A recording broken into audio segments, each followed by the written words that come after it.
Hello, everyone, and welcome back to the F4L Headquarters podcast. Thank you. Oh, thank you guys so much. Appreciate it. Thank you. Oh, you guys are too much. Too much. Come on, guys. You guys know how to make a guy flush, let me tell you. All right, everyone. Welcome to the F4L Headquarters podcast. I am your host, the F4L icon, Sean Jazz Stevens. Today's edition of the F4L Headquarters podcast is a follow-up edition, I guess you'd say. It is a version of Talking Tuesday, which is something I am credited for starting years ago on the world of early days of Facebook, as something that I started as a way to reach out to those I normally wouldn't get to talk to. I started Talking Tuesday as time I would set aside for myself that I would reach out and return messages and reach out to those I didn't normally get to talk to on a regular basis to remind people that they matter to me and that, I appreciate all of them and all their support. So that is the story behind Talking Tuesday. For more information on that, I'll talk about that later because we have a stacked show today, folks. Oh boy, do we. First and foremost, ants. Let's start with our first minor subject.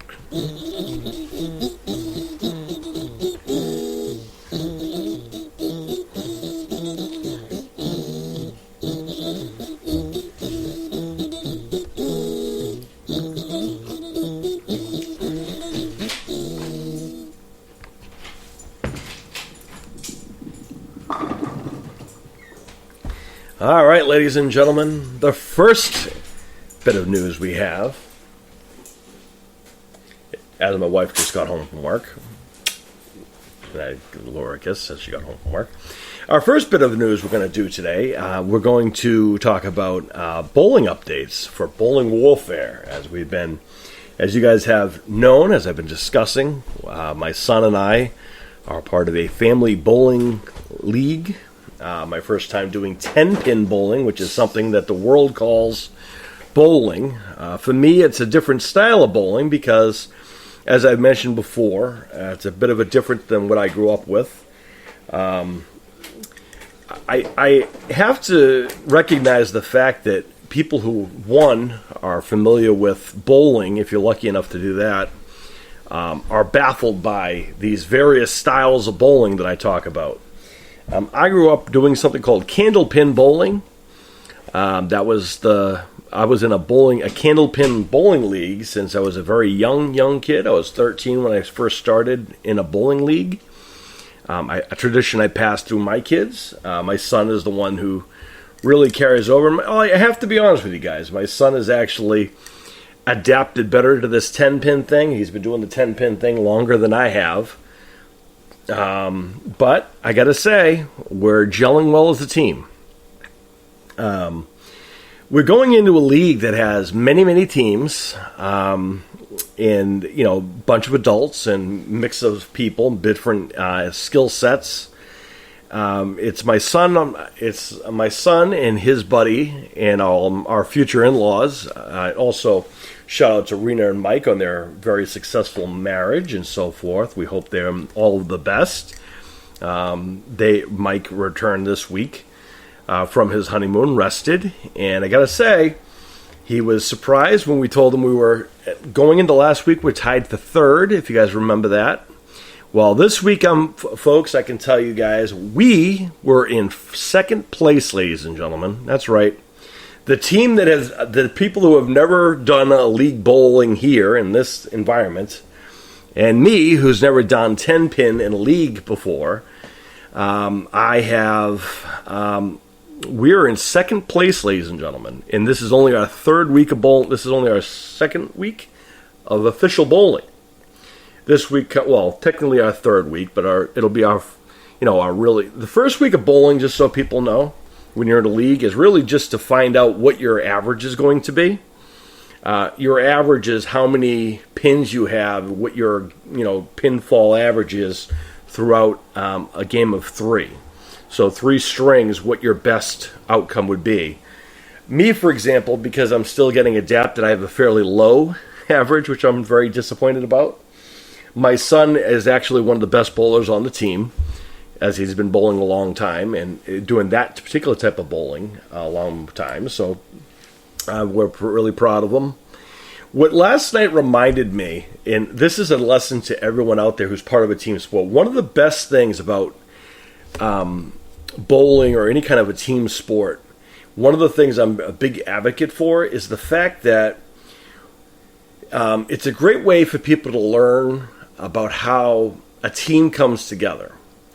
When you have multiple people on a team, doesn't matter what the sport is, if it's a team sport, it's either a team, you've heard this, the old cliche before, if it's a team win or it's a team loss, right? You win as a team or you lose as a team. There's no I in team, right? And of course, you know, the sarcastic thing is there is an I in win. Well, here's the thing. When you work together as a team, as a unit, let's say someone has a rough time on that team. Doesn't matter what the sport is. Again, it can be adapted to anything because I've been part of multiple sport teams, and I'm very proud of those things. When someone has a rough time, no matter what it is, you have a whole team that can be rallied up to pick you up. You work as a team to win. So if you see someone who's struggling or someone has a rough night, even in bowling. So bowling is what we're talking about, right? So I don't know anybody who has a perfect game every single time they bowl, right? Not everyone is going to be Superman. Even the pros, there's always someone better than the next pro bowler. So the thing to remember is when you're part of a team is you might have a rough string. You might get a really bad box. But what's good about that is you get another opportunity to get up there again and try again. Or you have, you know, depending on how many other people are on your team, you have someone else who is there to help you through that and pick up those pieces when you're down.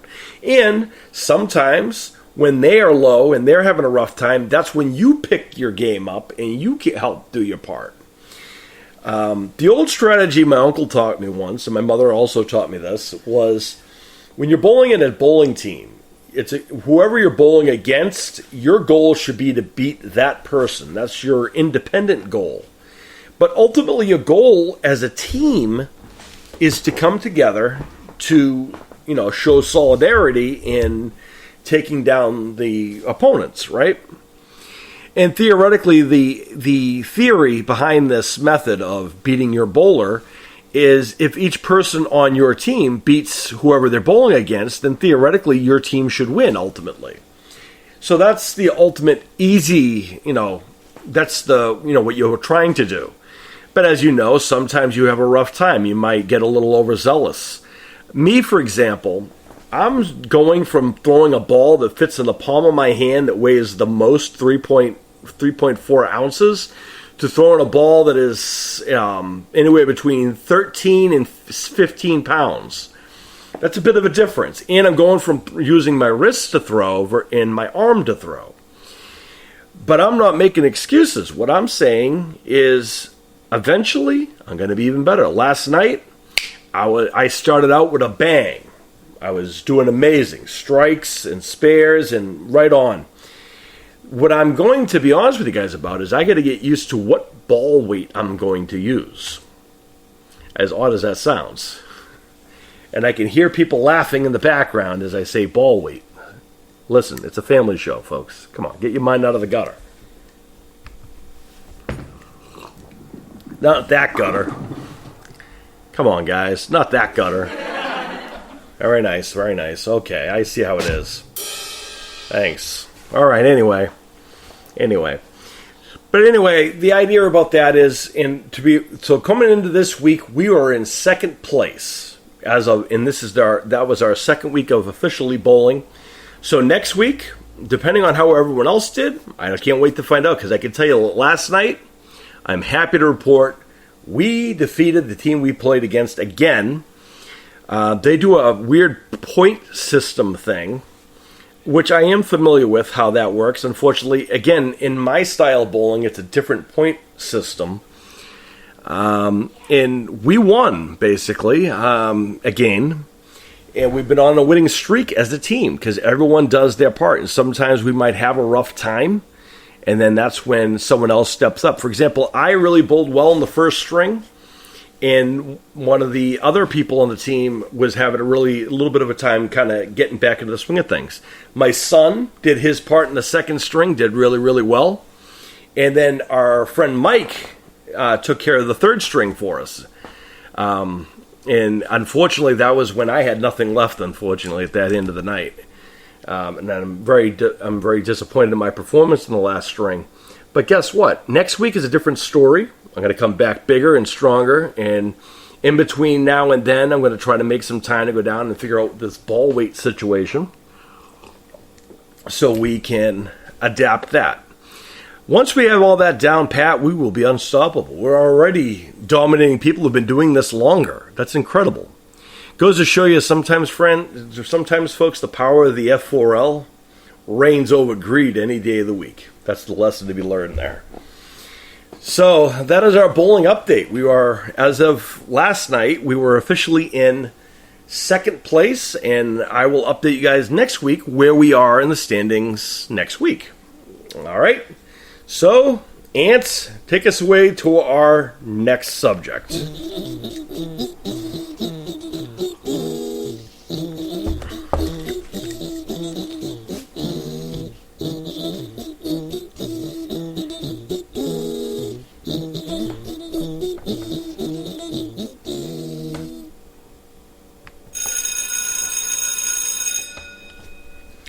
All right. Okay, well, we're going to start with some somber things right on the side. So we have many things planned for today. We're going to start with a little bit of more of a. We're going to kind of start off heavy and then work our way into some positive, happy stuff. First and foremost, I got news last night as I was bowling. It might have impacted my bowling now that I think about it. As I was bowling, my wife had notified me that they announced they canceled the TV show Heels. I don't know how true this is. I don't know if this is a real thing. I don't know if this is a rumor, innuendo thing. I'm not sure. I did reach out to the powers to be over there to find out and confirm with them what that story is and if that is in fact the case. I really, really hope it's not. But here's the deal. Here's something I want to bring to a point here. I am sick of shows that I enjoy getting canceled for no apparent reason. And here are my thoughts on this whole thing. What is Travis? What the real tragedy here with this whole thing? If this show was given the same amount of press, or was given the amount of, if it was given the fair opportunity to promote as all these other shows that were before them or anything else, this show might not even be having a problem right now. The issue is. And I want to point out something real quick at the top of this, is I am not part of any union, and I'm not going to take a side here. But what I do need to point out is one of the reasons why I think that Heels got canceled is because it was, one, given a limited amount of time or ability to promote its survival. It was released, of course, during the middle of their strike, the writers and the actors strike. I do know that Stephen Amell early on was, voiced his frustrations where he wasn't allowed to promote the show that they work hard on. I have to tell you, I know that a lot of people came down hard on Stephen Amell because he was upset that, he wasn't given an opportunity to fairly promote his show. You know what? I don't see why he doesn't have a right to be upset. Has anybody ever watched Heels? No, probably not. The amount of skill and acting and action that goes on in this show is better than any show currently on television. And as someone who watches a lot of television, works in entertainment, has written stuff, has worked in film and everything else, this is the most different type of show out there. It is a drama that has a lot of action, a lot of gripping stuff, some storylines, some heart. But Hollywood either doesn't like this idea of wrestling, which is so bogus and so underrated, and I get it. You think that wrestling is a joke, again, Hollywood. Or it's that they weren't allowed to survive because they weren't allowed to promote or build their brand while they were kicking this off like other shows would have the opportunity to when there's not a strike going on. So here's a couple thoughts on this. One, do people deserve to have their work credited? Absolutely. Absolutely, you should get credit for what you work on hard. But Heels has writers, has actors, has a team and crew that also worked really hard to produce that show. And then they're not allowed to promote that show when they're already released. That's bogus and unfair. Now, the union has given permission to some shows and some projects to be allowed to work and promote or whatever. But guess what? It's because of the union. It's because of this strike that this show has been axed.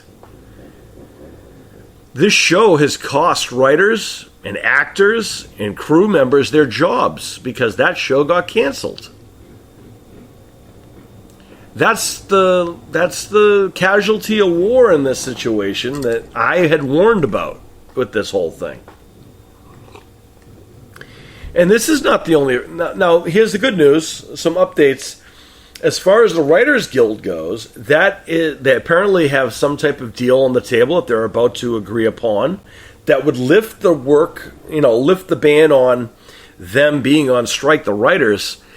Writers can't do a heck of a lot if they have no actors to have them perform these words that they're going to write or the stories that they're going to write. But now what you've done is you've handicapped shows that have already been made, that people have worked hard on, and you have cost these people their livelihood because of this. Now you could say, well, we got to blame stars and we have to blame the people who, put the show out. Come on. These people worked hard on something and wanted the world to see it. And sometimes when you have something that's already slated to come out, you can't just stop that. It's like a train running down the track. If a train's going 100 miles per hour, you can't just stop it on a dime. It has to, have some time to kind of breathe before it can come to a complete stop. So when Heels was getting ready to, be released, the strike started, a couple days before that. But Heels had already been agreed to be released. But, so yeah, the people who worked on Oppenheimer showed solidarity and got up and walked out of the theater in protest. That's great for the people who worked on Oppenheimer, a film. It did well in the box office. And people went again and again and again and again to see it because nothing else came out. Because there was nothing else coming out. But now this show that has probably one of the hardest working cast and crew I've ever seen on a television show. The amount of things that these people have to put them through. The actors, the actresses, the stories they're telling. And I'm not just saying this because I come from the pro wrestling world. I'm on both ends of the spectrum. I've worked in wrestling, I worked in entertainment, I worked in film, I worked in television, I've done writing and everything else. What this strike just did is cost all of these people their jobs.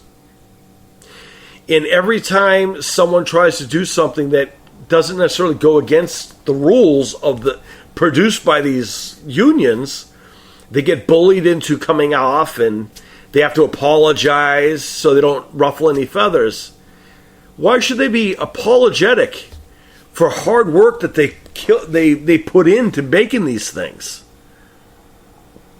They shouldn't be apologetic for being passionate about their passion, which is making these projects. Their blood, their sweat, their tears. There's nothing to be sorry for on their part. But the people who are forming these things, you can blame it on the streamers if you want, or the cable company.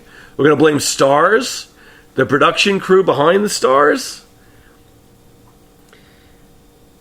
The problem is the show wasn't given the opportunity to promote itself. It probably would have been just as good. So here's what I say. Anyone with a voice... Here's the thing. Anyone who watched how season 2 ended, you can't tell me you're happy with that ending. I don't want to spoil it for people because I think you should go see it. In fact, I think everyone should go ahead and watch Heels season 1 and 2 right now. While you can. Watch it right now. It's on streaming service, on Hulu, it's on Stars. Go watch it right now. And then you tell me what show works harder than those people putting on a show. And I can tell you this, being someone who's been in the physical aspect of that, do you know the conditioning those actresses and actors have to be to do those things that we who are in the wrestling world had to go to professional wrestling school to do? These actors and actresses did it with such conviction that I almost believed that they were pro wrestlers. And that is the biggest compliment to come from a wrestler to an actor. Hollywood has tried silencing the show because why? It's wrestling? Or because one of the people on the show was upset because his show wasn't given the opportunity to grow or promote like all of these other shows or movies? In all fairness, yeah, the Oppenheimer people got to walk out during the film screening, but how many television commercials or ads or whatever did you see for Oppenheimer before that? How many interviews from the cast and crew all over the social networks did you see from the cast and crew of Oppenheimer during its production? Compare that to the smaller thing of a television show like a Heels, and who wins there? How is that fair? How does that show solidarity between the two? It doesn't. It siphons the smaller crew. It's great that the guys from Oppenheimer got up and walked out in London in solidarity with the actors' strike. But guess what? The damage is already done. You already had your show promoted. You already had your movie promoted and jammed down everyone's throat. How do I know that? My son works in the movie theater. And I am not a fool either. I watched television. I watched all interviews. And everyone had time to promote Oppenheimer. So even the actors walking out of that theater, they were already making their money, weren't they? But of course, wait a minute. Did they get that money because they struck? Did they still get paid while they were on strike for that film that they walked out of? Did they get paid for that film? And I bet those people got paid. I would like to see, and on the next show I'm going to look it up to see how much each cast member of Oppenheimer made just being casted in the film versus the people who made things on Stars or worked on Heels.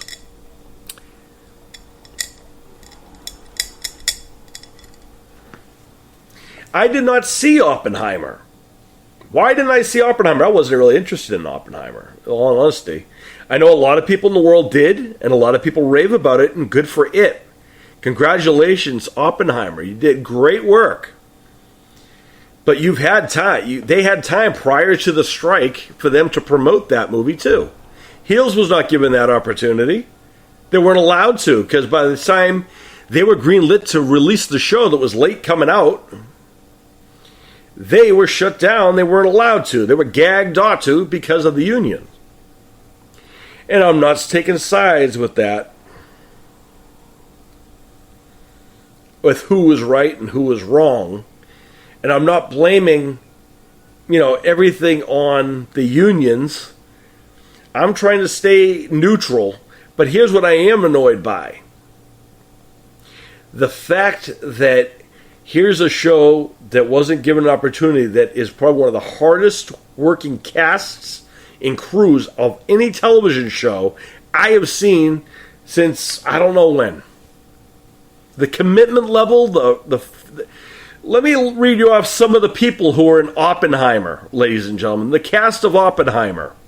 Cillian Murphy, Florence Pugh, Robert Downey Jr., Emily Blunt, Matt Damon.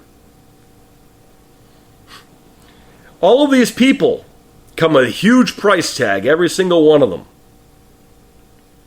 I bet you if I was to pull up Robert Downey Jr.'s, what he made for this movie, it would be less than what Stephen Amell made for doing Heels. And I guarantee you that Robert Downey Jr. wasn't doing moonsaults and doing the physicality that Stephen Amell or even the girl who played Crystal did on this show. Florence Pugh has done a wrestling film once. She knows some of what commitment level goes into it. I bet she didn't make anywhere near as close as what Robert Downey Jr. all those other people made for that film. But we're on strike. And now this show has been canceled, supposedly. Here's what I say. Here's one of the good things. So, all right, the strike is a thing. Fair enough. But one of the greatest things about fans are, if it's one thing that shows like Family Guy, South Park, and other shows like that have taught us, especially Family Guy, is never say never. You want to know why Family Guy is on the air for the third time? Family Guy, which arguably, whether you love it or hate it, is one of the third largest well-known adult animated television shows of modern time. You got your Simpsons, your Family Guy, your South Park, right? Family Guy has been threatened to be canceled, 3 times? And it is the fans who brought it back to life twice. Fans who wrote and protested and wrote letters and rose their voice. So here's what I say. Okay. Let's save Heels. Plain and simple. Even if you're not a wrestling fan, okay, watch this show. Watch the commitment level going into the show, the storyline. Start from season 1, work your way in. If you don't think that show doesn't have the hardest working casts out there, folks, there are no stunt doubles here. These are actual actors doing these things that pro wrestlers, people like me, have done for years. They're telling a brilliant story of what wrestling is like for the real people, the real souls of pro wrestling. Are built on the backs and the blood and the sweat and the tears of the ones like me who started on the indies, who worked our way up into the big stream. That's how a wrestler is made. If you don't have a big name or are not related to someone in pro wrestling, you have no choice but to work your way up into the wrestling world. I didn't have anybody to get me into the wrestling world, which is why when I started out, they said I was too short, and they said I didn't know anybody, and I was too poor to go into pro wrestling. Guess what? They bet against the wrong person, anybody who bet against me. Because not only Did I go to pro wrestling school? Did I become a pro wrestler?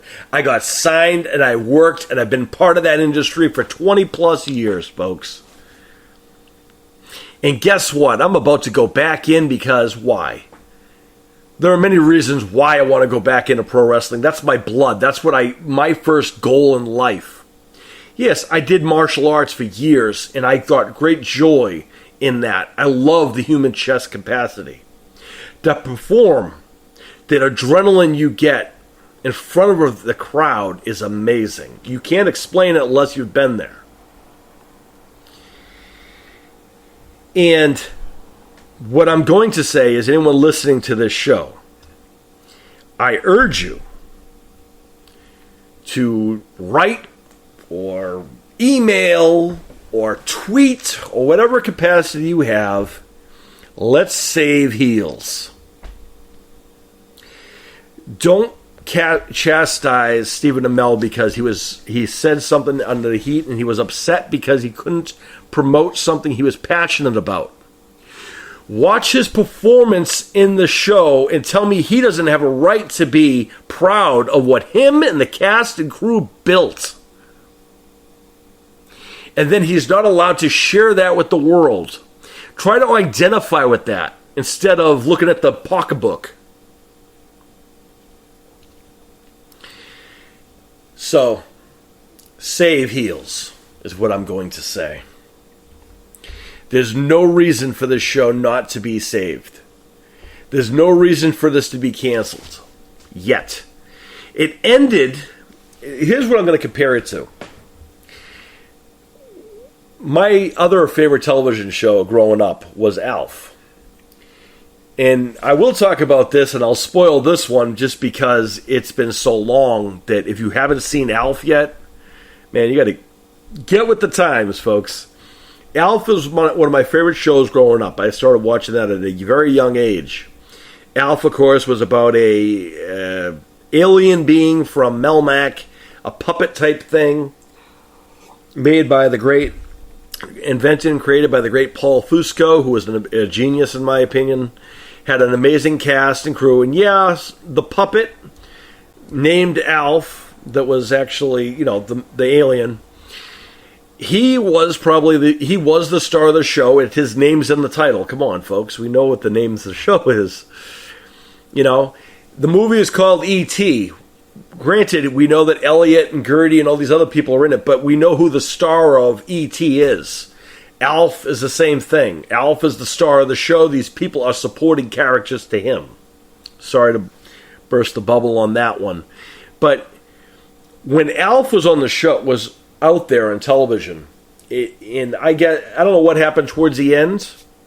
I wasn't around. I was too young for that back then. But back in the 80s, they didn't have social media. They didn't have email. But when Alf ended, it was one of the, I have to say, it had to have, I don't care what anybody says about disappointing TV finales. You could take Lost, you could take any one of those, Dallas, or even St. Elsewhere. You could take all of those shows that you claim to have a really poor ending. None of them compare to how Alf ended. Want me to tell you how Alf ended? The last episode of Alf? To be continued. And guess what happened? It never continued. Facts. St. Elsewhere, you can get upset because, I can't believe the kid had the snow globe. Oh my goodness. Or you can be upset, it was all a dream. How dare Patrick Duffy have this weird dream? Okay, fine and dandy. But you had a show end. You had a start and a finish that made sense. Alf didn't get an ending. It got a to be continued, and then we never found out what the conclusion was. A show that is now part of pop culture history never got a rightful ending. I don't care what anyone says, and I've heard rumors and speculation, they had a movie that closed it out. No, it's not the same thing. To the people who tuned in on Monday when there wasn't a streaming service, there wasn't any other type of way to get your television shows but to tune in on Monday at 7:30 Monday at 7:30 or 7 o'clock. Hogan's Family came right after it. Before it was Hogan's Family, of course, Valerie's Family. That's how I remember it. You know why? Because I'm a TV geek. And I remember these things.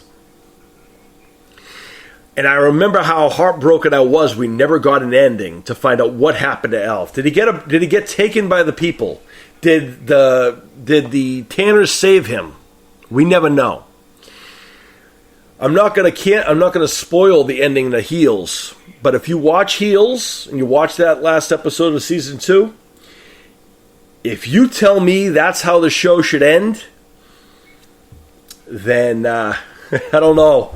I feel like we are not on the same terms of what what television should be. That is not a proper ending for anything.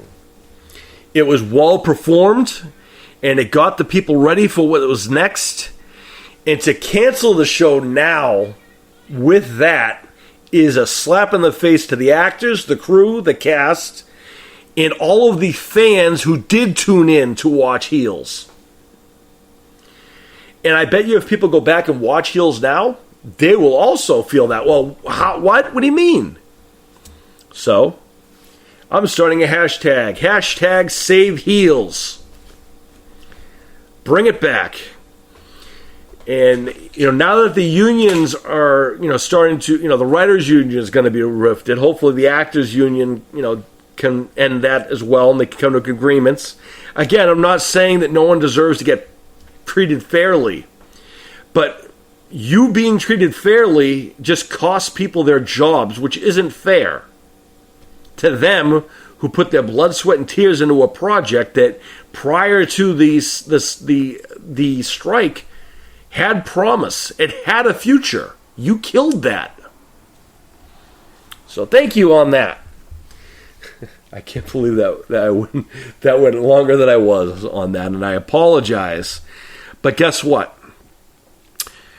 Some people, when they see something wrong, they choose to walk the other way. They put their head down. I don't walk away from anything. If I see something wrong, I call out on it. You don't become an icon by walking away from things or keeping your mouth shut or by doing things the, quote, easy way. I have been fighting bullies since I was a young person. Since I was a young kid, I've been fighting bullies. And I want to point out again, I was not the person who was getting bullied. I was the person who interjected the bullies from tormenting weaker people because that is the right thing to do. Sometimes you have people who can't speak up. Sometimes you have people who can't protect themselves. I get that. But if you are someone who knows you can do something to help a situation and you choose to not do something about that, then you're a coward. And you're doing nothing to help the situation. Doing something is better than doing nothing. That is the lesson to be learned on that. So, in this case, I feel this show was was canceled, quote, immaturely, if you will say. If Family Guy can come back from the dead, and all these other shows cannot be canceled because of the fan power, let's do it for Heels. Yeah. So, there you go. That's what I'm saying. Let's save Heels. Let's practice what we preach. So all of the actors on strike, all of the writers on strike, what you guys should be doing right now is doing a hashtag Save Heels, because you're on strike, granted, but you're also going to you're going to help keep your friends in jobs. You're going to do your part to support your fellow actors and your fellow writers who made that show. Because you don't have to promote them, but you can support them. Like you support each other out there at the picket lines. If you don't think that that was a bogus thing to do, what are we fighting for? Where's the real solidarity? by doing what you guys did, you cost a bunch of other actors and writers their jobs. What, are you kidding me? Stand up for one another. Hashtag save heels. Prove it. Prove that your solidarity. Save your own comrades in the acting and the writing world and save heels. Fans can do it because we've done it before. We'll do it again. Now I want to tell a story. This is one I remember that I don't talk a lot about because it was, in my opinion, it was kind of lame, really, and it didn't go anywhere. And I also am going to sound a little bit... all right, so to be clear, when it comes to television, I believe in certain things. I do like a good laugh, and I do think that everything has a time and a place and whatnot, right? Yes, I, as an adult, enjoy adult animation things like Family Guy, Simpsons, and South Park. I think South Park's probably one of the most underrated television shows out there right now. But that being said, I don't know how many people remember this, but way back in the 80s, when the Simpsons were hot, and I mean they were everywhere. Bart Simpson was everywhere, Butterfinger commercials, lunch boxes, Simpson Mania, right?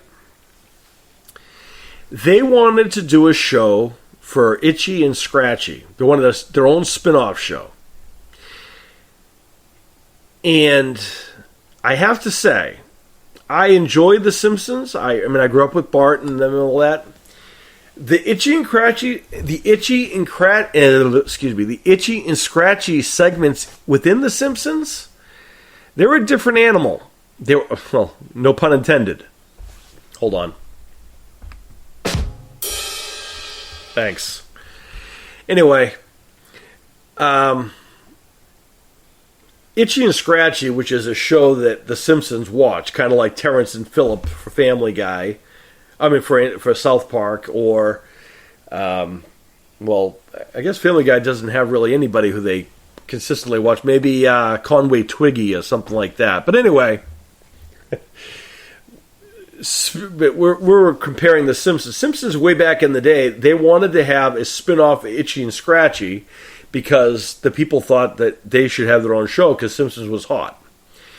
And I was a young kid back then. And there was a movement, and I actually was on the opposite side of the fence. I said, no, I don't think this is something kids should see. And I was a younger person then. When this took place, I was probably, an early teenager. And I remember specifically writing a very detailed letter, for as much as an 11-year-old could write, of why I didn't feel that this Itchy and Scratchy was a good show for children. It was going to be aimed towards the Simpsons demographic and for kids. I grew up in the eras of Tom and Jerry, and even those are hard and cringeworthy to watch now. But Itchy and Scratchy took it to a different level. So me and a lot of other parents, mostly parents, but me and some other kids and a bunch of other people wrote letters and said, no, the show shouldn't happen. And it didn't happen. That we never got an Itchy and Scratchy show because people like myself said, no, we are fans and we don't think this is a good show for children.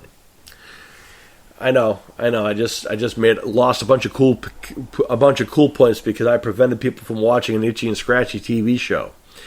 But the idea of this whole thing isn't about getting that not done. The idea is the fan movement, and by word of mouth, fans have more power than they think we do.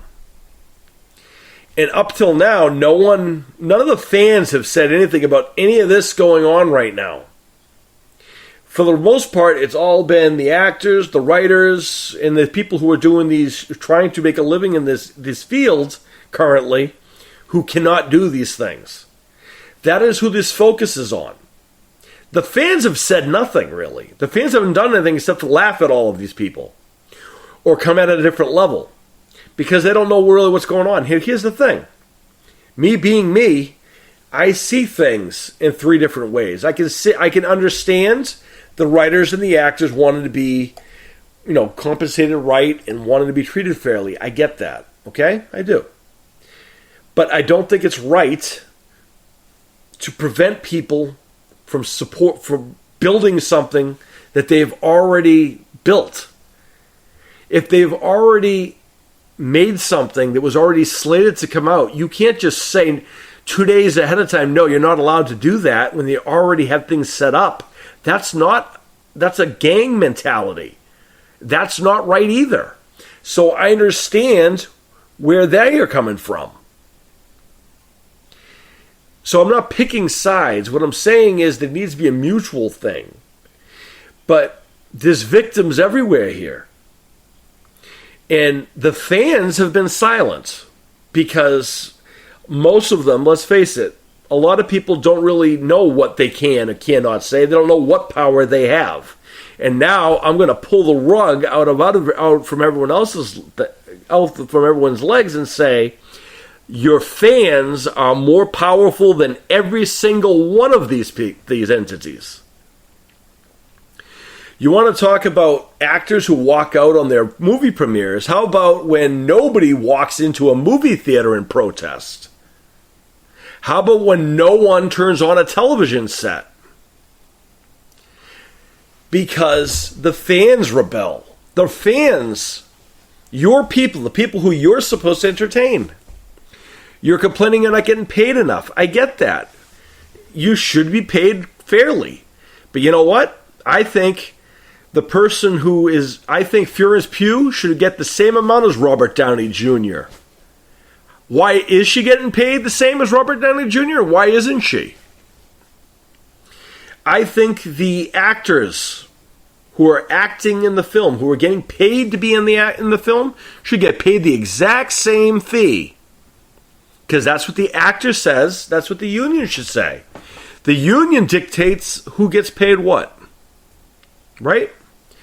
So from now on, every film should have the price tag of your highest paid actor. And everyone should get paid that amount. That is what this should be. And they should get the same royalties throughout the deal. Do I have to be the one to fix this? Do I have to be the mediator here? Maybe I have to be the one to be the level-headed reason? Because I can see all sides of the fence and say the pros and the cons of both. And the harm of both. On one hand, yeah, it's too bad that all of these things are going on.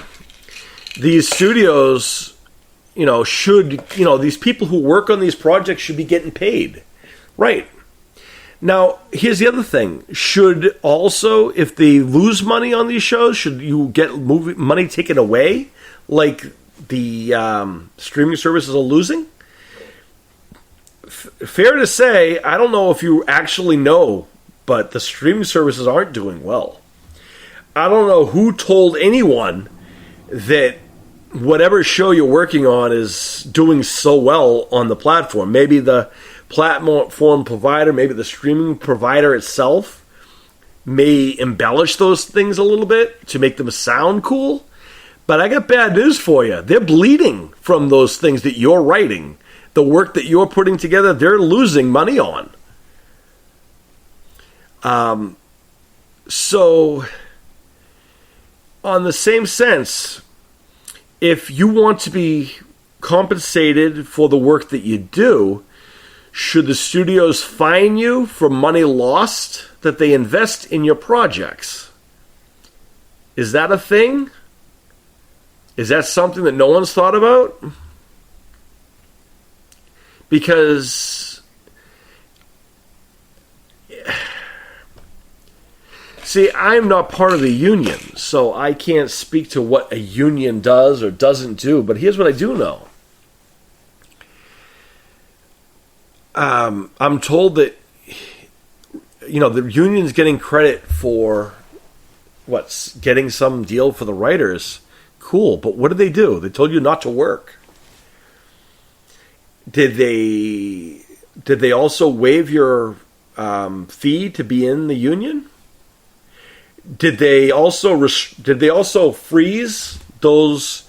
Did each of those unions freeze all of their for them to charge you to be part of the unions while you weren't working? Here's what I'm going to tell you. I've been part of unions in the past. I'm not part of one now. I'm not part of a writers union or a actors union or anything like that. At the very minimal level, I was part of a union as a young person working for a supermarket, right? Here's what I'm going to tell you. Working in a supermarket, people go to a union and they make a big deal about the union. They take money out of your check for you to be in this union. Cool. You get a union rep that's supposed to tell you, supposed to advocate for you. I was in my senior year of high school, and I tell this story true, and this is an actual story, and I'm not proud of this, but let's say since I very much am. So, I was a senior in high school, and my high school graduation ceremony was coming up. I was told by the supermarket I had to work. If I went to my high school graduation, I would be fired. That's their words. That was my boss that told me that. I went to a union and said, can he fire me for my going to my high school graduation? They said they don't get involved in such things. A firing is up to each individual store, is what the union rep told me. So they fired me for going to my high school graduation where I graduated with honors and I got to speak in front of my class. Cool, right? That was a union. Now you could say, well, that's a different type of union. No, it's a union. This is how all unions go. And now here's the deal. If that union was to say you're not allowed to work and nobody can work, no one's allowed to work there.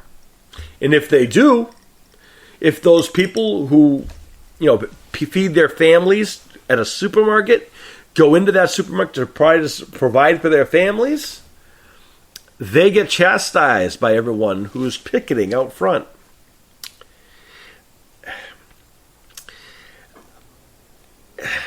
I've not seen any evidence that a union has ever helped anything. You can say, well, they just negotiated this deal, right? 6 months later? Writers and actors have been out of work for how long? It took you this long to come to a deal? A union? I don't know. I can't speak on things I don't know about because I'm not in a union. But what I will say is this. It was a bogus cancellation of a show that a lot of people worked hard on. People who are writers, people who are actors. And in a lot of ways, their brothers and their sisters who work in this thing, who are out there picketing, just forced these people out of a job by doing all that. So help them back. That's plain and simple. Help them back. Bring back heels. That's all I'm going to say on that. I can't believe I went in that detail on that subject. But in all fairness, fans have more power than we think we do, or people do, in general, right? I will be the voice. I'm always the voice of the people. I'm always the one to say what everyone should say that doesn't want to. Just like I'm always the person who will not sit back and let someone get bullied when no one else is going to do anything. That's not how I roll. When I was in Boston, I hate using this analogy, but that's probably the easiest thing to explain my passion for helping others and doing the right thing. When I was in Boston several years ago, something bad happened. Once I made sure the people I was with were safe, I went towards where the incident happened to make sure and to see how I could help. That is the difference between me and the ones who ran away and hid. And I'm not faulting the people who did those things. And I'm not trying to make myself out to be someone better than I am. But what I am saying is when you are in a situation where you have to either be the voice, where you have to be the person to take action when no one else will, I will be that guy. I will be that voice. I am not on a union, so I say what I say. When I'm wrong, I will admit when I'm wrong. In this case, again, I see all speculation, but I'm also holding people accountable. That's what no one wants to do, is hold people accountable. Is show what's on the other side of the fence. I'm glad you guys are going to get what you deserve, but I hope you know that now these other people are out of a job. So, there's that.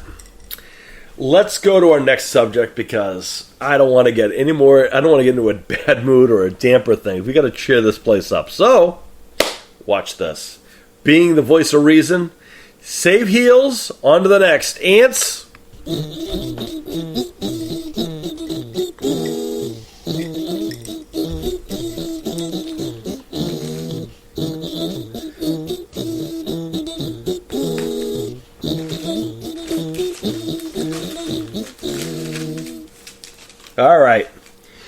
All right, so here we go, folks. Yeah, we can do this now.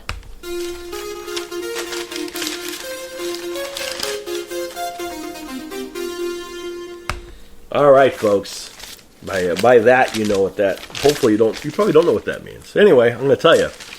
This is film time, folks. Hold on, I can do this too. Hold on. There you go. Grab a chair, folks. So, we are following up on something I had talked about recently on this. Actually, we're closing the show with things that are actually really, really positive, and I'm really, really happy for people, and some really good things to talk about real quick. Completely a different mood change. So a couple of weeks ago, I had talked about there was two things I did. One was I talked about future UFC stars, which we'll get into after this segment. And then I talked about, this dream people who. One of the things that I have been gifted with is the ability to see talent. In all fairness, I'm able to see talent in film and entertainment. I'm also able to see talent when it comes to sports and combat. I've done both, so I guess that helps me to have a little bit of both, right? So let's start with the acting thing. So for those people who don't know, a couple weeks ago, like I said, I had given 14 names of people who I believe to be fantastic actors and actresses. I gave 14 names randomly. And then, because I'm me and I can't do things easy and I had to give myself something harder to do, I gave myself the homework assignment of putting together a mock script and kind of giving a storyline of how I would utilize these particular actors and actresses in this project. I want to say at the beginning of this, first and foremost, I did have to make some alterations. Unfortunately, the late, great Robin Williams, I had to replace because, unfortunately, the late, great Robin Williams is no longer with us. However, I did find a really, really, really decent, really good replacement for him. I'm very proud of it. I hope you'll understand. But if we're going to be real about it, we got to utilize people who are actually available to do this project. So, that being said, let me go over whom I was casting first. And then I will get into how I would cast them in this mock script. I got to tell you this also. This kind of storyline, this script is different than... This might be different than any of these actors and actresses have actually done yet. And they might be something a little different than what they're used to, and I want to explain why. That's one of the reasons why I'm doing this. I chose these people in this segment. So, first let's go over the people. I have to break them into segments, all right? I have to break them into groups, if you would. The first group we're going to talk about, Michael Fishman, actor, producer, writer, director, kind of a jack of all trades of anything entertainment world and beyond. Michael Fishman and Christina Ricci, as well as Jacob Tremblay, and Kaylee Fleming. Okay, so I'm going to say it again. Michael Fishman, Christina Ricci, Jacob Tremblay, Kaylee Fleming. The next group, Toni Collette, one of the most talented actresses out there. Anyone who wants to challenge me on that, go see United States of Tara. Fantastic performance by a woman who I don't feel gets as much credit as she should. Now, this is going to blow your minds. Toni Collette and Dana Carvey. Your mind just got blown right there for a second, I bet. Right? Dana Carvey and Toni Collette. A lot of people on paper would say that doesn't match. Wait till I get into the explaining the show, or the movie rather, then I'll tell you that. But associated with them are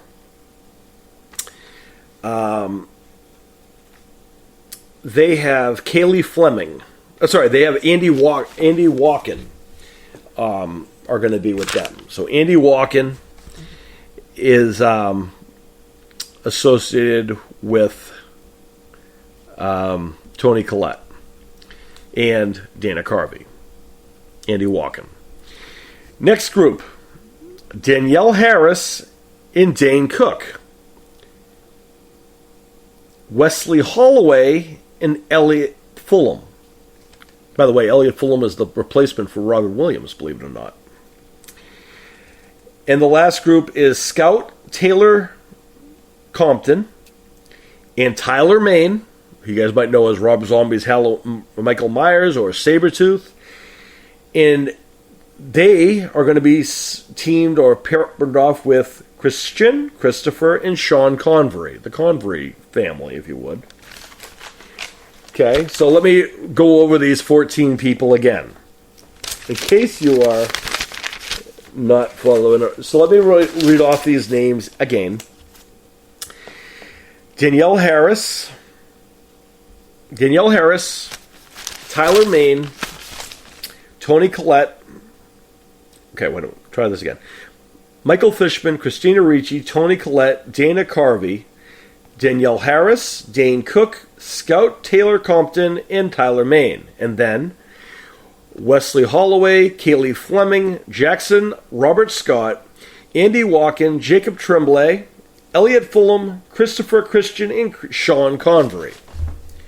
Okay, those are the people who we're utilizing for this exercise, if you would. All right, so again, this is what we call a mock script, or what I call a mock script, because I guess I'm the one that uses one. All right, so this is what I came up with. This is how you utilize these people.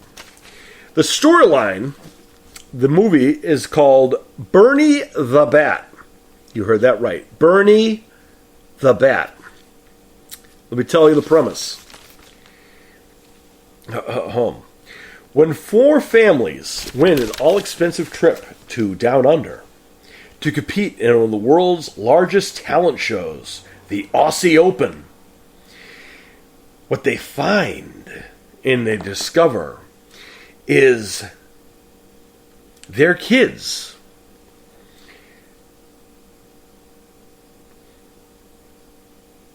now more than ever. Hold on, let me read this again. Silly me. I don't even need to read this. I wrote it. So basically, let me give you the premise. This is how a cold script, this is how a plot thing goes. So basically, the idea of this thing, so you got these four families, right? Each of them are, obviously by the people I mentioned, those are kind of the families, if you would. So, in other words, Michael Fishman and Christina Ricci are the mother and father of well, anyway, you get the idea. Basically, basically the premise of this show, or the movie rather, these people are going to Australia to compete in an all-expensive, kind of like a game show, kind of like a Double Dare kind of an idea, where all of these families compete in a reality TV show, a talent show called the Aussie Open. There's no such show. I think there might be then again, there might be an Aussie Open and a tennis thing. But anyway, regardless, this is a talent show where families have to compete against families, and they get to go to Australia. These four families, while they're there in Australia, the kids come across an injured bat. Of course, the bat named Bernie. Of course, the titular Bernie the bat. Bats, for those people who don't know, are my favorite animal. I think they are delightful animals, and I don't think a lot of people give them a lot of credit. I'm sure some of the actors and actresses who I just mentioned, I said a bat, they are like, nope, we're out. But anyway, let me explain first. This bat, is in Australia. It's only native to Australia. It's the world's largest bat. It is a flying fox. And I have to tell you, granted, I'm a little partial because bats are my favorite animal. I think they look like flying teddy bears. But anyway, a flying fox is adorable, by the way. Anyway, these kids basically come across this injured bat in the midst of all of these people. The adults in the show, or the movie, are kind of at each other's throat. They're kind of trying to get everyone to kind of focus on their individual things. And as you know, any family has their own dynamics, right? Each of these families have something different. Now, anyone who's ever watched a talent show, like, say, America's Got Talent or something, there are a variety of acts, right? So let's get over those. Michael Fishman and Christina Ricci, they have Kaylee Fleming, and I have everyone mixed up here. But anyway, they have Kaylee Fleming, and they have Jacob Tremblay over there, right? Okay. So they have, their group, they are kind of the performers. They do like a poetry kind of a thing, right? That's their talents, if you would. Toni Collette and Dana Carvey, complete opposites for the most part. I think they're both very funny, naturally. Dana Carvey, I mean, you guys know from Saturday Night Live. He was Garth, Church Lady. He's a character's character. He can do voices. He can do characters of anybody. Toni Collette, who did United States of Tara, can prove that she can do multiple things. And, of course, their kid, who is Andy Walken in this movie, he is a multi-talented individual who's done theater and stuff. And, of course, their act is kind of like a trapeze artist kind of a thing, a sports kind of a act, if you would. They're more into the theatrics of, like, say, a magician kind of an idea. That's what they're kind of into. So, that picture like, Dana Carvey and Toni Collette, they're like a magician family, and their son is like their assistant idea, right? Danielle Harris and Dane Cook. All right. Danielle Harris, of course, is a horror scream queen. Dane Cook is a comedian. On paper, they look opposites of each other. They wouldn't probably work together, right? You're wrong. I'll tell you why. Danielle Harris is a natural mother. She is a person who I've seen interact with people. I think she's delightful. I think she's real. And I think she's very, very hardcore, if you would. And Dane Cook is a very blunt and honest individual who's a very comical individual. And he's shown in one of the most underrated movies of all time, American Exit. Fantastic film. I think it's called, right? American Exit. Where Dane Cook played a father of Levi Miller, who's another talented young man, who I did not list here, unfortunately. But tremendous job in that film. So basically, Danielle Harris and Dane Cook, who are the husband and wife of this entourage of Elliot Fulham and Wesley Holloway. They're a punk band. That's right, a punk band. Or at least the kids are, and the parents, you'll see it. It's funny. And of course, last but not least, is Scout Compton and Tyler Mane. Scout Compton, again, and Tyler Mane, this would kind of like be a Halloween reunion, sort of. Rob Zombie's Halloween, as they all work together on Rob Zombie's Halloween. Scout Compton played Laurie Strode in the film. Tyler Mane was Michael Myers in the film. I think Tyler Mane is an amazing human being. I think he's a natural comedian. I think he's not had a time to be funny yet. At all. And he should be. By the way, the other person with Tony Collette, going back to Tony Collette and Dana Carvey, is Jackson Robert Scott and Andy Watkins. So those are their two sons.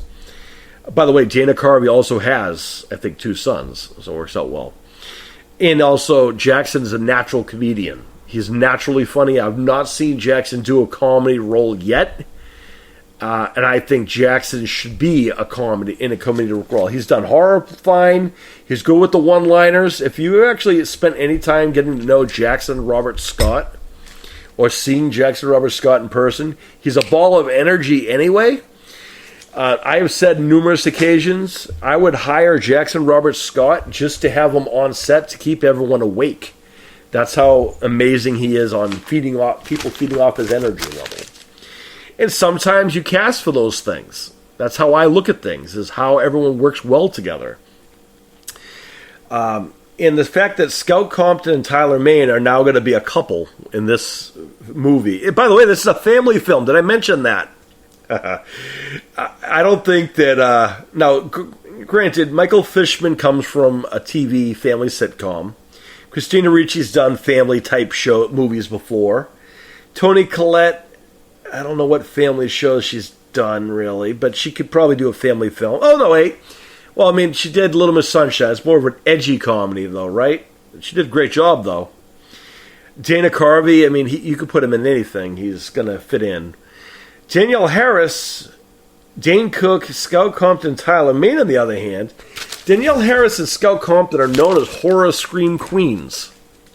I think they deserve more. I think they can do more. I think they're tremendous actresses who have a range, and I would explore that by making them do the opposite of each other. I think that'd be hysterical. And of course, Scout and Tyler Mane are paired off with the Convery boys. So Christopher and Sean Convery are brothers, and Christian Convery, their Canadian cousin, well, again, is their Canadian cousin. All three are very talented in their own right. Christopher is a natural singer. He has his own band. Christian is kind of all over the place and has done pretty much a bunch of family films, and also has a natural comedic element. And also, what you might not know, as I sneeze, is, in case you have... Oh, my tea is going... Have you ever had tea go up your nose? Well, welcome to my world. This is the first time for everything, folks. A tea went up my nose. That's some TMI you didn't ask for. Yeah, I know. Laugh at me all you want. Thank you. But anyway, this is Bernie the Bat, and basically the premise of this movie would be that all these people who have their own talents in this talent show are kind of brought together by this bat named Bernie who's injured. The kids are actually the ones who found him. And before this film, like any other, coming-of-age family film, all of these people are pretty much into themselves. They really haven't really ventured into anybody else. They're kind of cutthroat competitors, with the exception of Kaylee Fleming and Jacob Tremblay, who are the son and daughter of Christina Ricci and Michael Fishman. With the exception of them, pretty much they're kind of the newcomers. They just got into this whole thing. They're not really actors or singers or anything. And it's actually Wesley Holloway who in this film, who is the one who finds Bernie the Bat first. Wesley Holloway, again, is going to be one of the sons of Danielle Harris and Dane Cook. I know, random, right? But they're going to be cut. But here's what happens there is Wesley Holloway finds them, and I think that he has a natural charm about him, and they have a charm, and the whole group has a charm in their own right. But Wesley Holloway is going to first start out with being silent and kind of not being as loud as everybody else in the family, if you would. But the Bat, what you find out in this film is that the Bat, every time he interacts with each of these individual families and these kids, it takes them outside their comfort zone. It gives them some type of skill that they didn't have prior, or something they didn't think they had within them. So, for example, Elliot Fulham, which he would absolutely not enjoy this, I'm sure. At first, again, he and his brother in this movie is Wesley Holloway, who's the one who originally founds the bat. But in this, at first, Elliot starts off thinking he can do country dancing. Yep, step dancing is what he thinks he's going to do. But what he finds out is he has a natural talent, thanks to Bernie the Bat, in singing and playing and performing.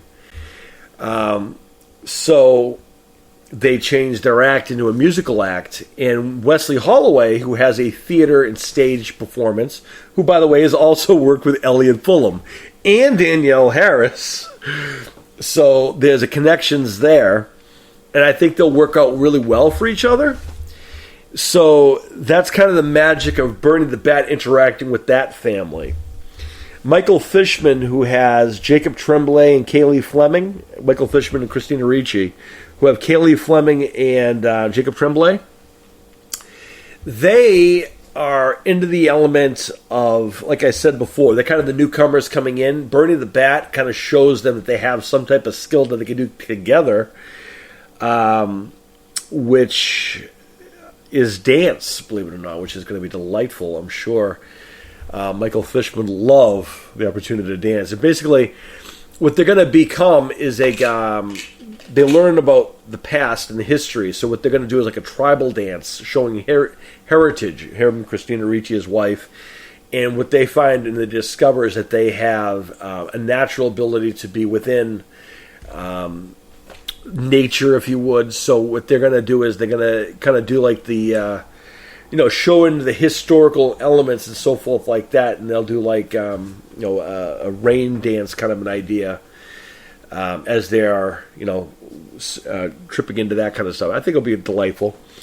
And then of course Bernie the Bat will then come in contact with Tony Collette and Dana Carvey, who have Andy Walken and Jackson Robert Scott as sons, and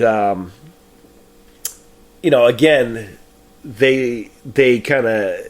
Bernie the Bat, basically the idea is every time this bat interacts with someone, it kind of unlocks something else that they didn't think they had. And actually going into this, a lot of these families were kind of struggling, I guess, if you would. One family particularly, they're too good, but as we find out, it's a facade. It's for the kids, but the kids are already aware of the fact that they're all over it. They don't need it anymore. In other words, the kids recognize the fact that it's a toxic relationship. And by the way, this relationship is the relationship of Danielle Harris and Dane Cook. Sorry, guys. And of course, it's Wesley Holloway and Elliot Fulham who are part of that family. And basically, their sons tell them it's okay. We get your, together for us. It's okay. We love you both. In this role, the kids turn it on them because I think they both can pull off acting like they haven't been able to do yet. And live acting at that. Andy Walken also can do pretty good stuff with that end as well. Jackson and Andy Walken, by the way, the Bernie the Bat with Tony Collette and Dana Carvey, originally they start off like a magic act. They're going to be a dancing family. And it's going to be an amazing time, let me tell you. I think they might even have them dressed as clowns, too. I don't know why, but I think it would be a great idea. And the last one, of course, is Scout Compton and Tyler Mane. Tyler Mane is a large man in general, but I got to tell you this. There is an old saying of a gentle giant. That would be Tyler Mane. That's how I would describe Tyler Mane. I have to say he's one of my favorite people to interact with. Actually, all of these people who I've had an opportunity to hang out with have been phenomenal. Are phenomenal people. I grew up with Dane Cook. I know a lot of these people individually, and I've had the opportunity to get to know some of these people, and I'm honored by them all. Some of them not so much. Someday, maybe. But Scout Compton and Tyler Mane, this is something I want them to bring their acting game that they haven't been able to do yet. Scout Compton's always played in the horror realm, and Tyler Mane has always played this rough and gruff, kind of a tough guy, right? I'm doing the opposite. I think they'll be hysterical. They're going to be former wrestlers, Tyler Mane and Scout Compton.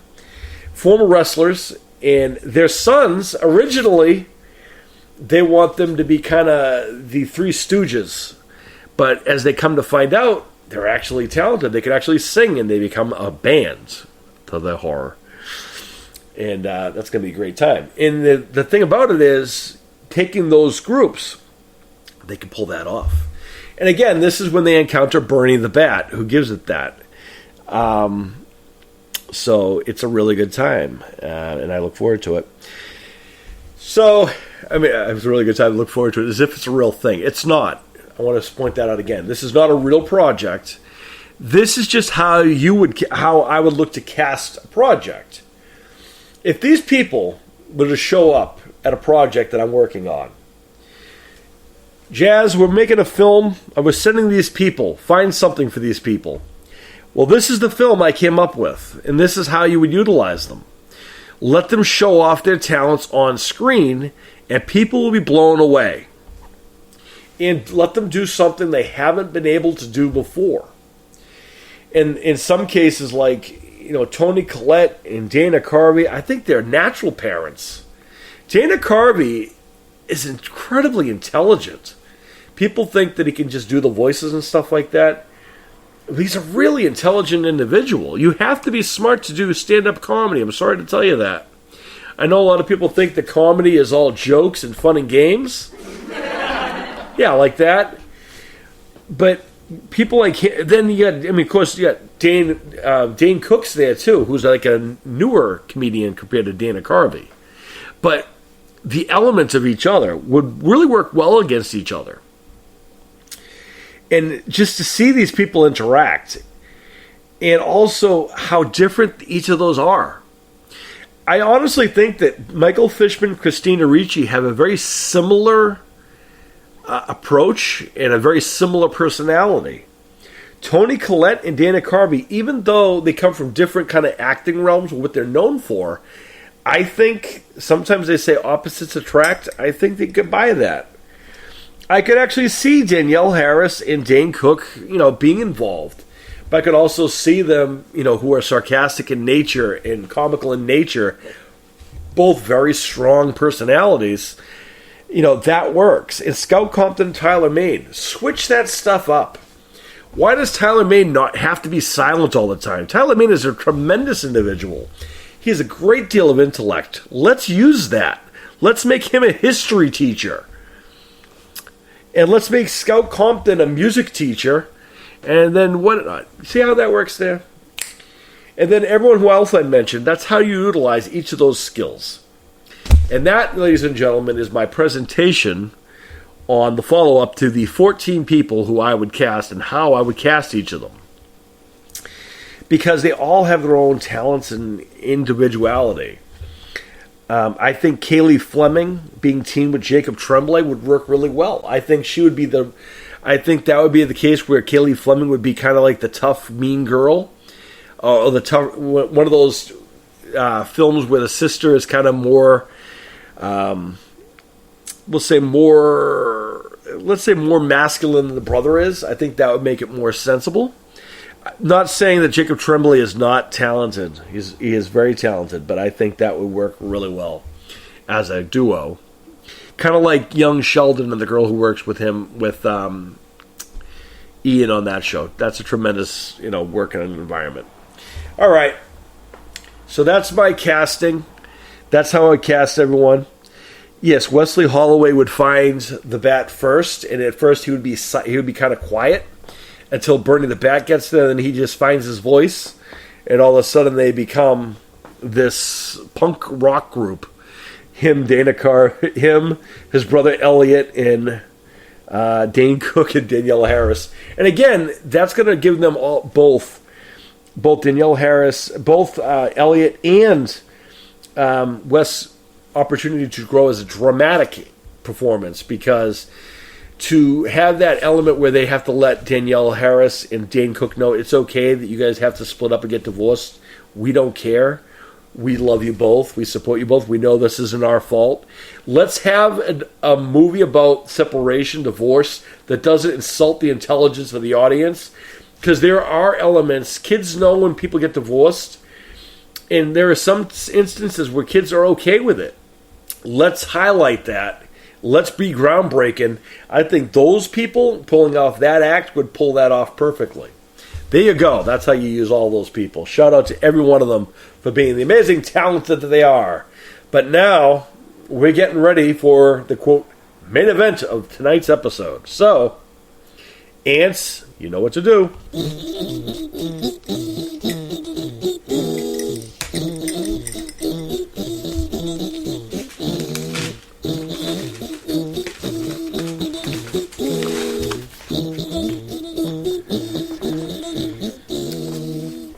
All right.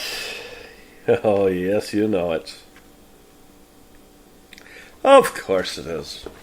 All right, folks. This is... I gotta watch out. Hold on. There you go. It's school time. All right. This is a follow-up to our last... to the same episode where I talked about the casting. Of course, I did this one part before. But anyway... I talked about future UFC stars, if they chose to be. And boy, do I have updates. I have to say I'm very proud of everybody who, again, without even trying, prove that I know talent. Sorry, but I do. And it goes to show you that I know the real deals when I see them. I'll tell you what I mean. First and foremost... So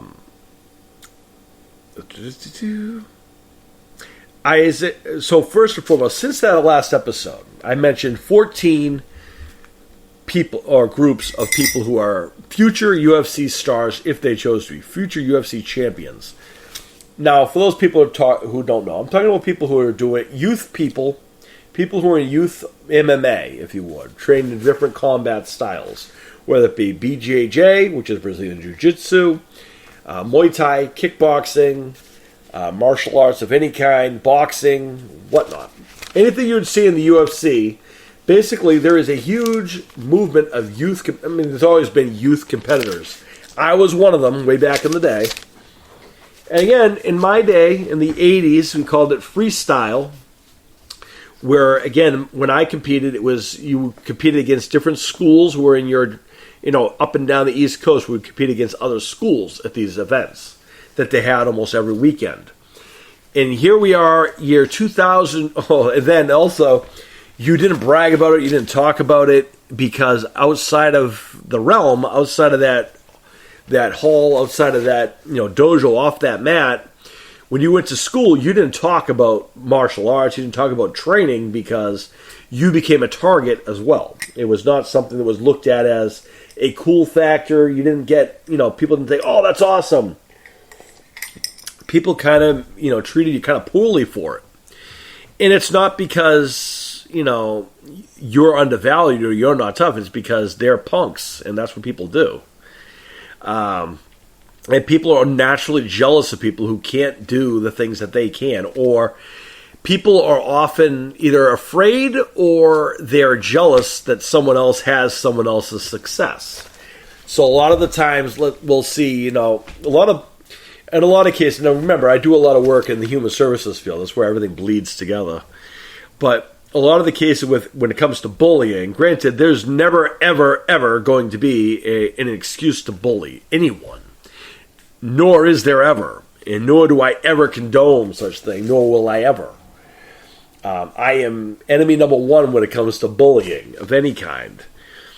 It goes against what the F4L is all about and everything else. But anyway, that being said, what I believe is, bullies, for the most part, as I usually, when I address the students and so forth, a lot of the times bullies are insecure. They act on fear, and they feed on power or weakness, and they feed off their power over someone else who is weaker than them. It feeds their ego. It's an ego thing, right? There's no other reason for it. It's to show off your masculinity, to show you're bigger than someone else. That's about it. There is no other way around that, which is why it's deplorable and it needs to stop. PSA on that. Hashtag stop bullying. Again. Anyway, back to the youth MMA world has really evolved over the years. When I was doing it, we recorded, actually, as I said before in the last show, or a couple shows ago, I think it was this show, where I have been helping out the old dojo where I trained.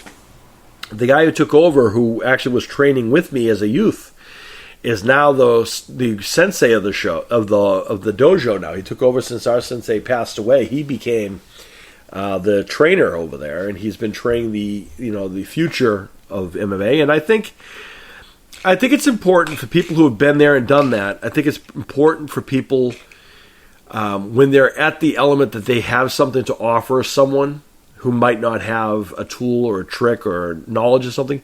I think it's important to pass that on to them, because that keeps the sport alive and that keeps for years to come. And obviously people have done a lot of that. When I competed, we called them freestyle tournaments, because basically what would happen is people would be what we called cross-trained back then. Cross-trained was what MMA would become. It's being trained in multiple disciplines. For example, for myself, Kenpo Karate, Judo, Muay Thai, Chun Kudo, and of course, amateur and professional wrestling and boxing. I said in its traditional Muay Thai for me, and so forth. So those are my kind of strategies. Those are my things. So karate, Kenpo Karate, Judo, Muay Thai, regular American boxing. I already said Muay Thai. Chun Kudo, which is a lot of work, everything comes from, and then amateur and professional wrestling and boxing. Okay? That's me. That's cross-trained, because I have multiple disciplines I am trained in. I do have a black belt in several of those things. There's no belt color in traditional Muay Thai, for those people who are wondering. I don't know if they give them now, but I can tell you this. I've talked to people who are still training in Muay Thai. In traditional Muay Thai, there is no belt in traditional Muay Thai. Muay Thai, for those people who don't know, is Thai kickboxing. Kickboxing originated in Thailand. It is also one of the most barbaric or brutal ones out there, because there's no rules. You can use elbows, knees, and whatnot. American kickboxing, for example, there's an element of things you're not allowed to do. You can't use headshots. You can't use your elbows. In Muay Thai, everything kind of goes as long as you're trained within those elements. There are no helmets. There's no head pads. There's no kick pads. You go in there, it's a fight. It's kickboxing, and there's no protection once you hit that bell. That's Muay Thai tradition.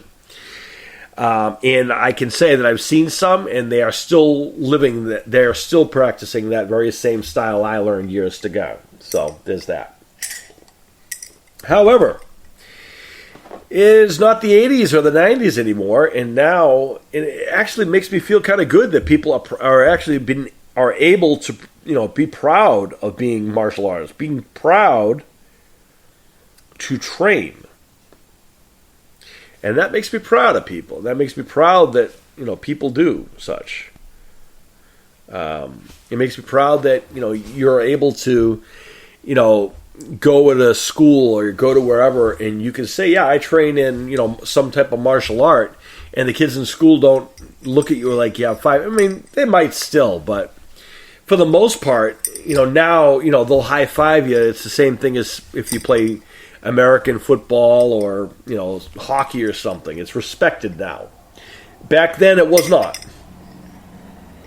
So that was something good. But I am also happy to see that the same level of intensity still exists.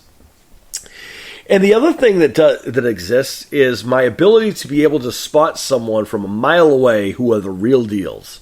the people who are there who are going to have longevity, the people who are going to be a threat, and the people who are the best of the best, right? So a few weeks ago, excuse me, I had given you guys names of 14 of these people.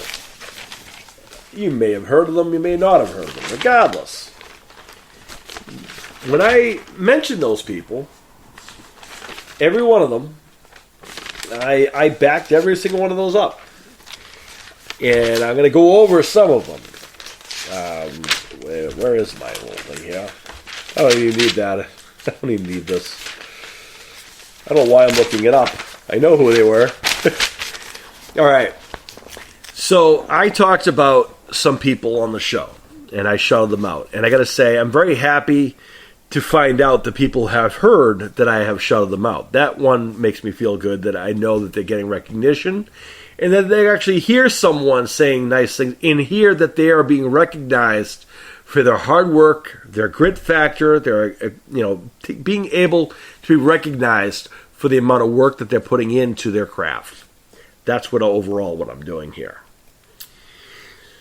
Since that show, the Adele boys, since that show, have dominated several different weekends in, I think, Chicago. I think they were also in Texas somewhere. They've been dominating everywhere, the Adele boys. That's, of course, Mason, the Hammer Adele, Anthony, the Hunter Adele, and even Trey the Terror, as we call him, Adele, the youngest of the Adeles, has been getting in the action. They have been crushing it, as they always have. The Menya boys, Henry and Jairo Menya, who, by the way, have been on this show, and that we're planning on bringing them back again. They have been holding everything down. They're continuing to really evolve into becoming fighting machines, even to this day. Still adding those tools to the toolbox, so to speak. Also, I mentioned some people maybe not. Of course, I mentioned Noah the Nightmare Tyndall, our former BA MMA Grand Prix champion.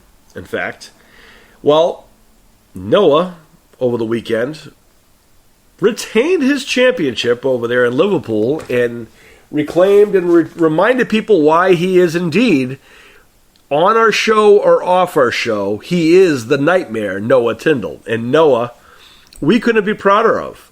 Noah went out there and he competed against whoever they put him in the cage with. He has a new entrance music, so we're going to update that.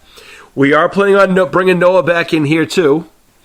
But we couldn't be proud of the Nightmare, Noah Tyndall, and his brother-in-arms, the redheaded terror, Anthony Demiweeks, also had a fight on that very same card. Unfortunately, his match didn't go as well as Noah's did, but you know what? He has that grit factor. As long as he keeps showing up, sometimes you win, sometimes you lose. But as long as you keep showing up, you put the work in, that loss this time will be a win in the next time, because you just adapt and evolve. And the work ethic these young lads are putting in, they are the future of Liverpool fighting. Noah has a fight coming up, and I got to say, I personally can't wait to see it. I won't say anything about that until I have Noah on here to talk more about that. Anywho, another one is Isaiah the Natural Tremia. I talked about him. He's been doing tremendous on all over the United States, winning matches everywhere, and a beast when it comes to Brazilian Jiu-Jitsu and wrestling and everything else. Tremendous young man, tremendous work ethic. And also, I mentioned someone, Ryder Lockwood, out of the LA area. When you talk about a showman of showmans, and you talk about someone who can put a smile on, but also when the bell rings to competition, it's a completely different story. Well, that would be Ryder Lockwood. Ryder Lockwood over this past weekend has, I think it was double gold this past weekend. So congratulations to Ryder Lockwood, who I predicted, all these people I said will be future UFC champions if they chose to be. Ryder Lockwood is, should have his own UFC MMA youth television show once that is available a thing. He has a personality, he has a natural charisma, and he has a joy for learning new things. His thing is he keeps himself very, very busy. That's his only thing.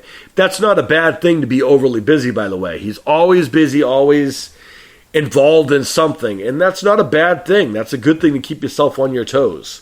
And this past weekend proved that he knows what he's doing, as he went ahead and got double gold at his event. Speaking of double gold, tomorrow we have one of the people I talked about on that show, and that, of course, was Action Jackson Baker. Action Jackson Baker will come here on the F4L Headquarters podcast tomorrow to tell the world why he is the future UFC champion. Why do I have to tell you guys? Let's have him do it tomorrow. So I'm very happy and excited to have Jackson here. But just so you know, since I talked about Action Jackson Baker last time, he himself has won 2 double golds and all kinds of things at his event this past weekend as well. By the way, they were not the same events. As I mentioned, back in the day, you used to, whatever your area was in, like I was on the East Coast, we competed against schools on the East Coast. These kids go all over the place, and they build a name for themselves. Now you have social media, of course, that everyone can see everything you do from anywhere. Which I do want to say again, as a word of advice to people, be careful what you post. I'm going to say that again to people. Be careful what you post to your accounts, because people who are trained, people, all honesty, if there are people like me still out there in the sport, let me tell you about one of my strategies when I competed. I can still do it. When I used to compete, when a lot of the other kids, after their little matches in between these tournaments, would go and run around and do whatever they were doing, I would stay eyes glued on every single person competing on the mat. I'll tell you why. At some point, I knew eventually I would have to face somebody on this mat with me. I would have to face somebody here. So I kept an eye on all these other people. I watched all their movements. I saw how their approach was. I watched how they moved. Everything I kept in mind, right? I did what I call homework on everybody.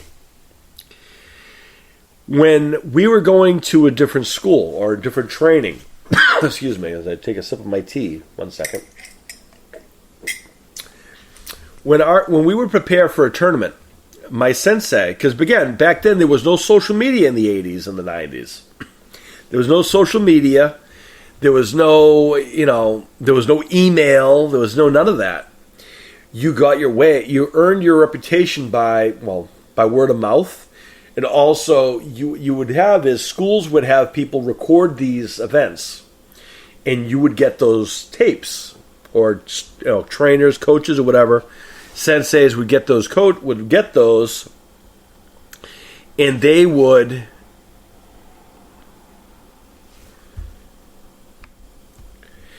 get those. They would get those tapes, and basically the dojo would watch those tapes. If those people were, if you were interested, you could watch those tapes to kind of do your scouting on who you would have to face, as I called it, doing my homework. I love the game of human chess. I know that sounds derogatory. I don't want that to sound derogatory. It's not. It's about being a prepared fighter. It's about knowing what your opponent's going to do before they're going to do it. Being able to master the effect of to be able to prepare for what they're going to do, to counter it, and then you yourself knowing 4 moves in where you're going to be next. That is the art of human chess. And that's how I approach not only martial arts, but sports in general. Martial arts was always that thing. It was always the game of human chess.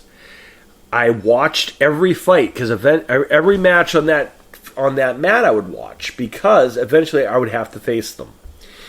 And the only way you get better is by challenging the best, is by challenging the harder people. The people you want to challenge are the people who are the top fighters for the division.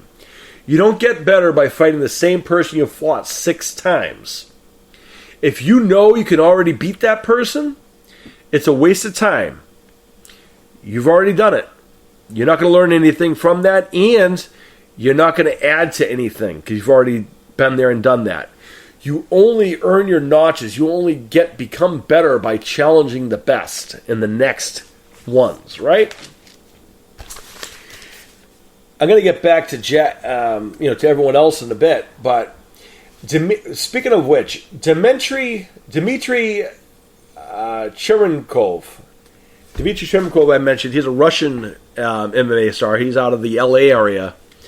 Dmitry is looking for a fight, by the way. He's looking for someone to challenge him because he is one of these people who knows the only way you're going to get better is by challenging someone.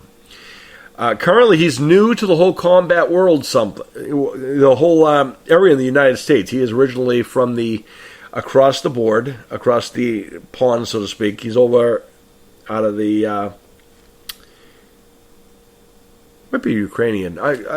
Anyway, Dmitry Cherenkov is out of there in the L.A. area.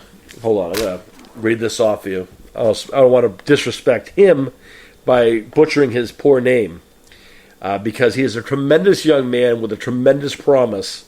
And I think he has a great opportunity to become even better, if that makes any sense. I think it does. 1 second, I'm going to get you the right proper thing. See? 1 second, folks. Bear with me. 1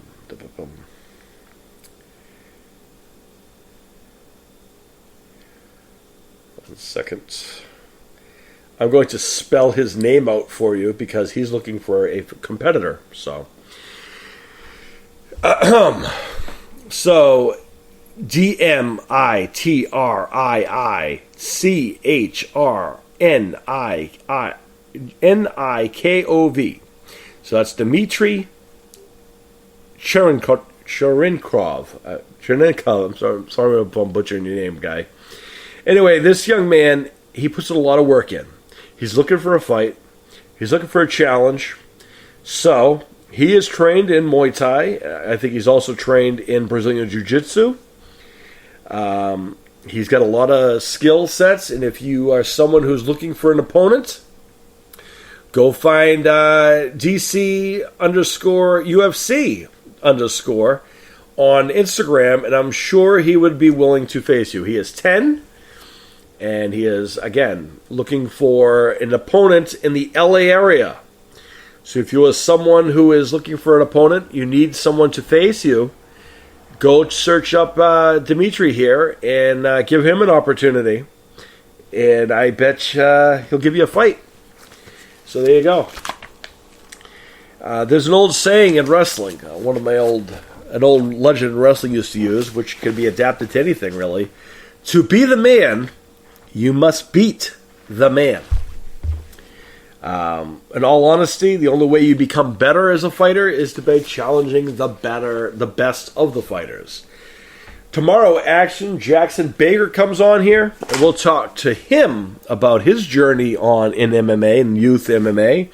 We'll find out what's changed since the last time I have competed in MMA.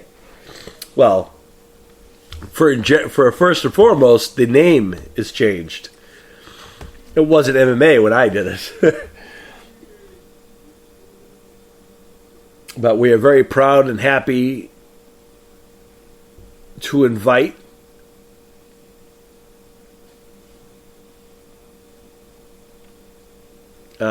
Action Jackson Baker here tomorrow, 6 p.m. Central Time, 7:30 Eastern Time. You guys can meet Action Jackson himself, and he can tell you why he is going to be a future UFC champion or whatnot. So, that's cool. I also wanted to take this opportunity. Well, let's close with that. Ants, take us away to the main event.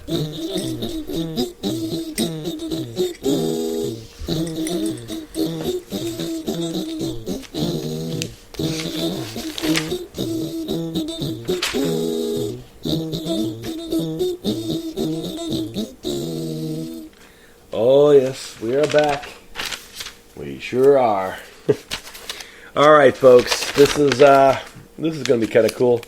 So, on Icons of the F4L, our YouTube wrestling show, which is always awesome, and I'm always proud of because we have the best of the best, and I always say we have the best roster of anywhere, and I prove it whenever I put any of our roster guys against any supposed wrestler out there. I've proven it, against any other group or whatnot. Well, one of the things that we do the most is bringing in new people and taking out old ones and getting up fresh opportunities. Indeed. Well, folks, I have some very, very good news. I got some annoying news, and I got some even better news. So let's start with the good news first. We are very excited as we have 2 new people who are going to be joining our roster. In October, they'll be making their debut, depending on who's ready when. One of those people is tomorrow's guest, Action Jackson Baker, is joined the Icons of the F4L roster, and he will be making his debut on our show on October 4th, ladies and gentlemen. We'll talk to him more about that tomorrow. But also making their debut in October will be another new person who I did just mention, and that is the charismatic enigma that is The Lock, Ryder Lockwood. Making his debut, Ryder Nation coming to the Icons of the F4L, ladies and gentlemen. We look forward to having him on the show too. So that should be very, very exciting. But also, we have a returning icon coming back. For those people who have not watched our show, who have kind of fallen off the wayside, people might not have been aware that lately, our fan favorite Minty of Minty Comedic Art, the YouTuber, lovable YouTuber from Australia, who does the top 10 things you don't know about certain movies from Australia. Very, very delightful man, a very cool individual.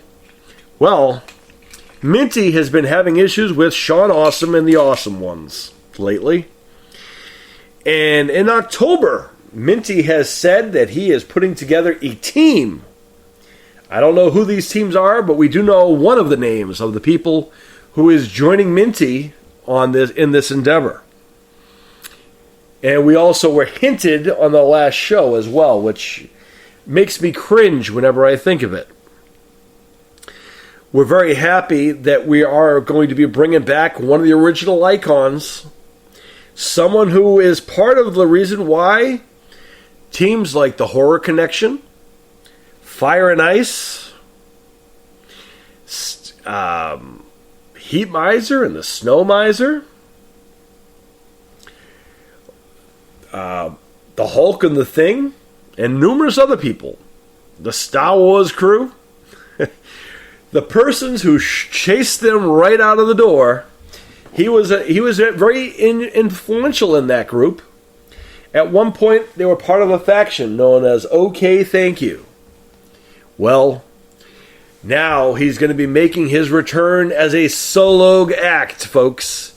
But he is going to be teaming up. He has said he's going to have Minty's back as a fellow YouTuber, someone whom he respects. So, making his return to the show is going to be A-list Mike Estrain of List 25, formerly of OK Thank You, making his return to Icons of the F4L. And he is promised to bring his Disney magic along with him. I don't know what that means, but we're going to find out when he returns in October. And rumor has it, October 4th is the day that he returns. We'll find out. So that's interesting. And the annoying one we heard is someone else. I hope Minty's not going to consider this. Another YouTube sensation, apparently, has been hinted that he is returning as part of Minty's crew. I really hope Minty doesn't bring who I think he's going to bring. Anyone who watches our shows knows who the YouTube sensation is on our show. I know he has his fans, and I know they've been upset that he has not been here, but that was his own fault, as he lost a match in December last year, and he has not been seen since, folks, knock on wood.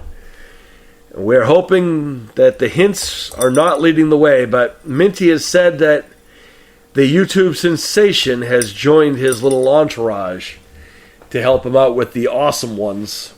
We're going to have to wait and find out, but we do know that A-list Mike Estrin, Mr. Disney Magic himself, is returning to Icons of the F4L, and we look forward to having Mike back on the show. We've kind of missed him. He's kind of a cool individual. And by the way, List 25 is back.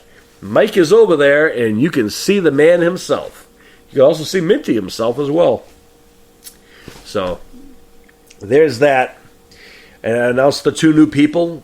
We have Action Jackson Baker getting ready to debut, as well as a future debut of The Lock, Ryder the Nation Lockwood. We can't wait to have him debut as well, as two exciting new additions to the Dream Masters BA MMA division of our show. Well, that was a mouthful, huh? That was a long show, folks. I have a timer thing on here, and it's been a lot of fun. And I can't believe it's been a few hours already. But we got to save some room for later, as tomorrow, again, 6:30 Central Time, 6:30 Central Time, 7:30 Eastern Time, I will be joined here by none other than Action Jackson himself. Action Jackson Baker joins me tomorrow here on the F4L Headquarters podcast. And I want to also let people know that there will be two versions of that show. You will have this version where you get to hear our lovely content everywhere. And then you will actually see it in person, as one of our newest features on this new platform is that we are allowed to have video. We can actually have video guests instead of doing the old over-the-phone thing. Like, people apparently wanted a video chat with it. So tomorrow we're going to have Action Jackson Baker on screen as well. So that should be fun. And we are also waiting. We are in the midst of scheduling Noah the Nightmare Tyndall, also making his return, as well as the Menya boys, Henry and Hyro Menya, when they have time. They've been busy growing their toolbox, as well as Isaiah the Natural Trainer. We're waiting for him as well, and we look forward to inviting all of them at some point. So, hey, everyone's always welcome here. As long as you're working for your goals and your dreams, we support it. The only person who's going to get these things done at the end of the day is yourself. What I can do is definitely get your word out there and introduce the world to the person I think you're going to be. And I believe I am a living proof that never doubt someone's ability. Never count someone out, and never agree to what the world tells you of you. Don't let someone else define you and tell you what you will or will not accomplish. Because I am the living proof that you can accomplish anything in your life. That is fact. Everything that I have set out to do, I've done a good amount of it. I said I was going to be a pro wrestler. I became a wrestling Hall of Famer. I said I was going to be in the film world. I've made films. I've written things, and it's an amazing thing. I said I was going to get married and have a family of my own someday. And sure enough, next month I celebrate 5 amazing years with the most amazing woman on the planet, also the most patient woman on the planet, my amazing wife, the lovely Daria, who still has my heart in a headlock and still refuses to let it go. Throw back to the early days, folks. And of course, our awesome, amazing kids who are amazing and charming and delightful in every way that they are. Our contributions to society is that we helped raise two amazing young man and a young woman who the world will love and adore for time goes on. And of course, all of our F4L around the world everywhere. So there's that. But that's next month. And we're not going to think about October just yet, because as of you guys know, I hate the month of October. But I love all of you guys. I love all of the icons of the F4L. I love my F4L worldwide.